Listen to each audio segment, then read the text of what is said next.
Sylvia has become the most recognizable stand-in for the tedious, ill-advised 20th century confessional author. Despite her coming of age among a cohort of men describing their own venereal disease as if the pustules themselves were matters worthy of the canon, it is Sylvia's interior life that is so often pointed to as a case of something crass and self-indulgent. To this day, even as Sylvia is long dead by her own hand, her cautionary tale is not about lives poorly lived, but about feelings too earnestly expressed.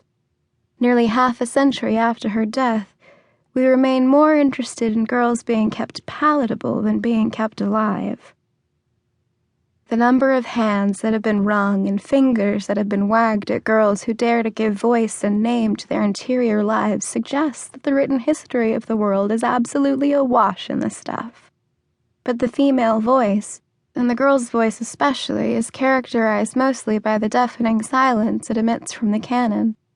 To read the historical record without context suggests that female self-awareness was a genetic anomaly that emerged in the 18th century and remained exceedingly rare until the second half of the 20th century.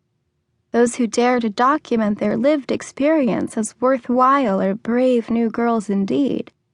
As brightly as these girls shine, there remain wet blankets around every corner attempting to extinguish the flames in their hearts. They are dismissed as excessively feminine and juvenile, two words that mean the same thing in the hearts and minds of critics, who would sooner praise a 6-volume gaze at a Norwegian man's navel than consider the possibility that there are treasures in the hearts of girls. There is no girl that such critics have tried to extinguish more diligently than young Sylvia herself. In the years following her death, she has been accused of culpability in suicides that took place 50 years after her own, along with single-handedly ushering in the idea of suicide as glamorous by people who have apparently never heard of Ernest Hemingway or Jesus Christ. The fact of the matter remains that young women are easy to destroy and doubly easy to destroy if they are already dead. Fortunately, it is also historically the habit of young girls to practice witchcraft, and so the girls keep bringing Sylvia back to life. Young girls are smarter than they're given credit for, and more resilient too. They like what they like for good reason. They seek to build kingdoms out of their favorite people and things, and there is a certain subset of girls, even today, who have made Sylvia their icon-elect.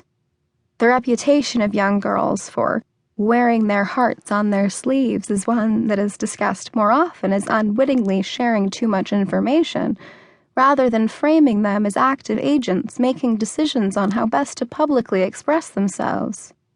Public derision is directed at girls wearing t-shirts of boy bands or one half of a best friend necklace pairing, because we assume that such unsubtle devotion is the result of juvenile obliviousness, rather than bold and certain admiration.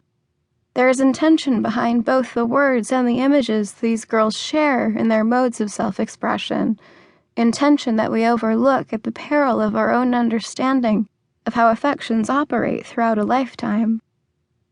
At the convergence of adolescent admiration for Sylvia and the penchant to wear one's interests in literal and visible ways is a massive selection of Sylvia paraphernalia available for purchase online. I discovered this treasure trove by accident when looking for a canvas bag with a quote from Joan Didion on the online crafting marketplace Etsy.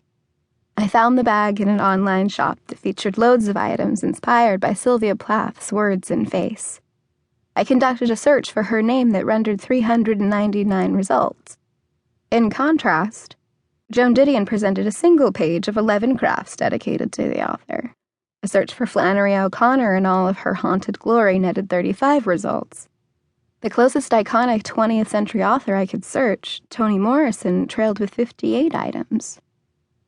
The clothes featuring Sylvia's image and words vary wildly in cost and quality.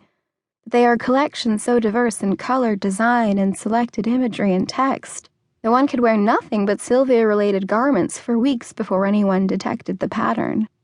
In my initial search in the late fall of 2015, I discovered a pair of flats featuring her portrait, some poetry, and an image of her tombstone.